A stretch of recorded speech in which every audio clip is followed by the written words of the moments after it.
सिद्धि की शादी के बाद वो ससुराल चली जाती है। पीछे रह जाती है भाभी रानी। सिद्धि के ससुराल जाते ही भाभी कहती है, अरे वाह जी वाह, सारे कपड़े मेरे। हाय रे पैंट, अरे वाह वाह, मजा आ जाएगा।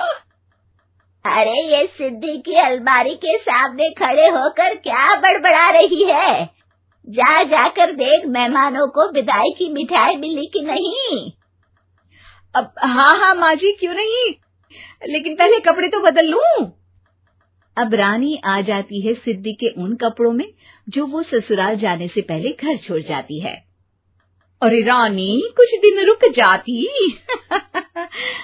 अरे ये तो सिद्धि बिटिया को मैंने ही दिया था, बड़ा ही फबता था उस पर, तुझ पर तो कुछ खास नहीं लग रहा। अब वो ना मेरे सारे कपड़े गीले थे तो सोचा पहन लूं। वैसे भी सिद्धि को कौन सा दिन पुराने आउटडेटेड कपड़ों को पहनना है। वैसे भी ये सूट तो मैंने तभी पहना था, वैसे खास है भी नहीं ये। हाँ ठीक है, लेकिन ना मेरी सिद्धि पर तो जमता था। सारे मेहमान चले जाते हैं और सिद्धि ससुराल से मायके पहली बार आती है। अपना घर, अपना कमरा, अपनी अलमारी। ये बोलकर जैसे ही सिद्धि अलमारी खोलती है तो सामने उसके कपड़ों की जगह कुछ और ही रखा होता है। माँ, जरा कमरे में तो आना। सास और रानी वहां पहुंच जाते हैं। रानी ने पहनी होती है सिद्धि की जींस और टी शर्ट। अरे भाभी, ये क्या? ये तो मेरी बड़ी ही महंगी टी शर्ट है, इसे आपने घर में क्यों पहनी है? अरे बहुत मिलती है दीदी ये चौक की मार्केट में, 150 में। ओ भाभी प्लीज, ये एरोपोस्टल है, 2000 की एक टी शर्ट। ओहो, 2000 में तो दीदी 4 साड़ी आ जाए। अब क्या बोलूं? भाभी, ये मेरी अलमारी में छोटू के कपड़े, तो मेरे कपड़े कहाँ हैं? मेरी अलमारी में? अब दीदी आपको कौन से पुराने कपड़े पहनने थे? माना भाभी, लेकिन मैं जब घर आती तो यही सब पहनती ना। अरे तुम तो बड़ी कंजूस हो दीदी। खैर, वक्त आता है जब सिद्धि ससुराल के लिए रवाना हो रही होती है। अरे रानी, अंदर से सिद्धि का गिफ्ट ले आ, लड़की पहली बार ससुराल से मायके आई है।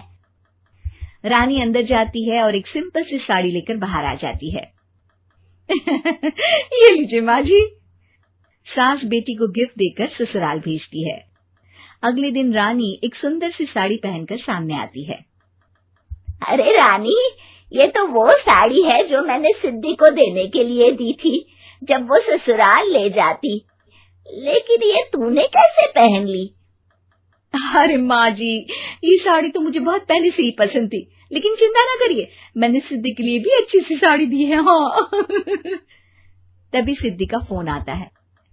क्या माँ, कुछ अच्छा तो दिया होता ससुराल ले जाने के लिए। अरे पहले दिखा दिया होता। ये चमकते हुए पैकेट में नौकरानी वाली साड़ी मत दिया करो माँ। अरे बेटे, वो तेरी भाभी ने ना गलती से उससे पैकेट बदल गया। हाँ, मैं कल ही तेरे भाई के हाथ से तेरा वाला पैकेट भेज दूंगी। अरे रहने दो माँ, आई एम श्योर भाभी ने अभी वही साड़ी पहनी होगी जो तुमने मेरे लिए रखी थी। तुम तो समझ नहीं पाई उनको। खैर छोड़ो, मैं ज्यादा बोलती अच्छी नहीं लगती, रहने दो, आपको उन्हीं के साथ रहना है, फिर बात करेंगे। सास को रानी पर गुस्सा आ जाता है। वो उसके कमरे में जाती है जहाँ वो शादी का एल्बम देख रही होती है। रानी, मार्केट जाकर एक ऐसी ही साड़ी लेकर आ, कल प्रतीक जाकर सिद्धि के घर दे आएगा। अरे क्यों माँ जी, कितनी साड़ी देनी है दीदी को? यहाँ कोई सेल लगी है क्या? अरे चुप कर, मेरे बेटी के हिस्से की साड़ी खुद पहन ली, अब ज्यादा ज्ञान बांट रही है। एक दिन सिद्धि का फोन आता है। माँ, मेरी सास ने आप सबको खाने पर बुलाया है। सारे लोग सिद्धि के ससुराल पहुँचते हैं। खाना खाकर वो लोग निकल रहे होते हैं कि सिद्धि की सास सभी को गिफ्ट देती है। अरे बहन जी, बेटी के घर का खाना खा लिया, यही बहुत है जो आप ऊपर से गिफ्ट भी दे रही है। अरे बहन जी, आप भी कहाँ इन बातों पर विश्वास कर रही हैं।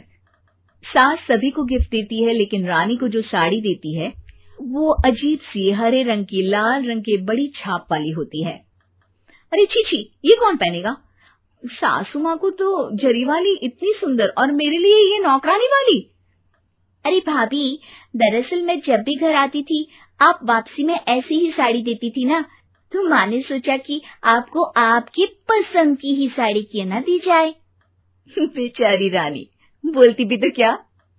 सिद्धि और सास रानी का चेहरा देखकर हंसने लगती है, तो रानी समझ जाती है कि अपने ही बिछाए जाल में वो फंस चुकी है।